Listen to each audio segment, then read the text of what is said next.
été déposée contre P. Diddy et elle n'a rien à voir avec des faits d'agression Maxwell.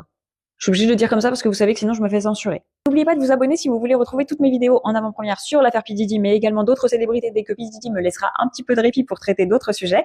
Et n'oubliez pas également d'enregistrer cette vidéo si au moment où vous la voyez, vous n'avez pas le temps de la regarder et que vous voulez la retrouver plus facilement. Cette plainte a été déposée le 3 novembre 2024, donc très récemment, alors qu'il s'agit de faits qui se sont passés en 1996. L'homme qui porte plainte s'appelle Dewitt Gilmore et il accuse Sean Combs et ses gardes du corps de l'époque de l'avoir agressé en 1996 à la sortie d'une boîte de nuit de New York. Dewitt Gilmore nous donne quelques détails sur l'agression en question. Donc il explique que tout ceci s'est passé à la sortie d'une boîte de nuit en plein été 1996. Il affirme que lui, accompagné de 2 de ses amis, se dirigeait vers sa voiture au moment où Diddy, conduit par ses gardes du corps, s'est arrêté pour commencer à le ridiculiser devant tout le monde. Et Dewitt, l'homme qui porte plainte, affirme que toute cette joute verbale, des mots, toujours des mots, rien que des mots, ne s'est pas limité à ceci, tout a dégénéré quand les membres de l'équipe de P. Diddy sont sortis armés de la voiture pour effectivement menacer et un petit peu intimider plus sévèrement les 3 personnes. Des coups de feu auraient été tirés et c'est là que Dewitt Gilmore a pris la fuite avec ses 2 amis dans sa voiture. Ils ont foncé.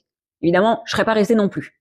Craignant pour leur vie, je cite, Gilmore et ses compagnons ont été poursuivis avec acharnement dans les rues sombres de la ville et ont réussi à s'échapper de la scène en accélérant dans la circulation, échappant de justesse à une embuscade potentiellement mortelle, selon la plainte. Attention, dans la plainte, l'homme ne dit pas si ses amis ont été touchés ou non. Donc s'il le dit pas, excuse-moi, je pense que ça n'est pas le cas. D'ailleurs, il ne porte pas plainte pour des séquelles potentielles dues à un tir ou une balle perdue, reçue quelque part, pas vraiment perdue en l'occurrence parce qu'il y avait un petit peu d'agression et d'agressivité dans cette joute verbale qui a dégénéré. Bref, je trouve ça un peu louche, mais on va en discuter.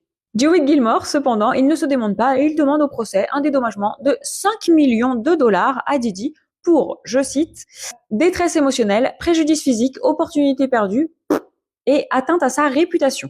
Attention à vous les gars, parce qu'avec toutes les fois où vous essayez de m'intimider, de me harceler sur TikTok dans des commentaires que je supprime, je vais porter plainte pour atteinte à ma réputation si ça continue. Faites attention, hein. Moi aussi je peux demander 5 millions de dollars, hein, ou d'euros, peu importe. Parce que je vous vois, je sais que vous êtes dans l'Union européenne. Je vois tout. Dewitt Gilmore affirme qu'à l'époque, il n'a pas porté plainte car il craignait un harcèlement continu et d'éventuelles représailles violentes. Après, je peux le comprendre. Mais une conversation avec une des victimes qui était présente cette nuit-là lui a fait voir les choses sous un autre jour. Ça lui a apporté, je cite, de nouvelles perspectives et des preuves testimoniales. Et effectivement, si c'est arrivé, et je pense que c'est arrivé, il a effectivement des témoins qui peuvent appuyer ses dires. Mais attention, à New York, le délai de prescription pour intenter des poursuites civiles pour coups et blessures est généralement d'1 an. Ça veut dire que les avocats de Dewitt Gilmore sont en train de demander une exception pour quelque chose, excusez-moi, mais qui me semble pas... Alors, c'est très grave ce qui lui est arrivé, mais c'est moins grave, selon moi, que toutes ces victimes d'AS. Donc, dans sa plainte, les avocats de Dewitt Gilmore affirment qu'ils demandent un délai supplémentaire pour porter plainte. L'équipe juridique invoque de nouvelles preuves récemment découvertes et des circonstances uniques d'intimidation et de problèmes de sécurité qui ont retardé l'action antérieure pour justifier la poursuite à l'époque. Ouais. Évidemment, les représentants de P. Diddy ont été contactés pour faire des commentaires sur cette affaire. Voilà ce qu'ils répondent, je cite. Comme nous l'avons déjà dit, Monsieur Combs ne peut pas répondre à chaque nouveau coup de publicité, même en réponse à des allégations apparemment ridicules. Monsieur Combs et son équipe juridique ont pleinement confiance dans les faits et l'intégrité du processus judiciaire. Au tribunal, la vérité prévaudra. Ces accusations sont de la pure fiction. C'est tout ce que j'ai recueilli comme information sur la plainte. Toutefois, je tiens à dire que je pense que tout ceci ait pu arriver. On sait que Diddy n'est pas un ange, je pense qu'on l'a compris. Et ça lui faisait plaisir de se sentir plus puissant. On l'a vu, il a ce besoin de tout contrôler, d'humilier, voilà. Bref. Toutefois, le mec, je trouve qu'il est quand même vachement culotté de porter plainte maintenant. J'ai quand même l'impression qu'il essaie vraiment de tirer de l'argent dans ce cas précis. Même si c'est vrai, il y va fort avec ses 5 millions, je trouve.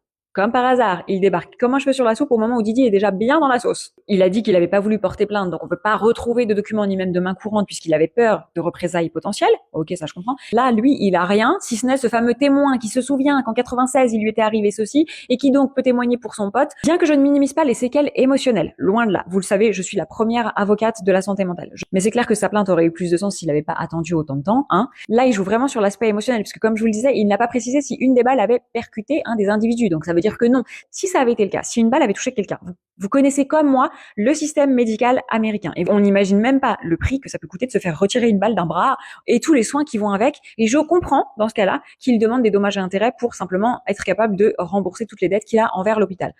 Là, comme je vous le disais, c'est vraiment purement émotionnel. Je ne remets pas en cause que ce petit monsieur va probablement très mal dormir chaque soir et que peut-être que revoir toute cette affaire P. Diddy le replonge dans un état émotionnel de détresse possible. Mais j'attends avec impatience vos réactions dans les commentaires pour savoir si vous pensez que c'est un opportuniste qui vient chercher les sous là où il y en a, puisque c'est le moment, autant en profiter, il est déjà dans la sauce, il est plus à ça près, ou est-ce que vraiment, il est vraiment mal et il porte plainte. Personnellement, je m'interroge sur ses motivations, mais j'ai hâte de connaître vos avis. Une nouvelle plainte a été déposée contre P. Diddy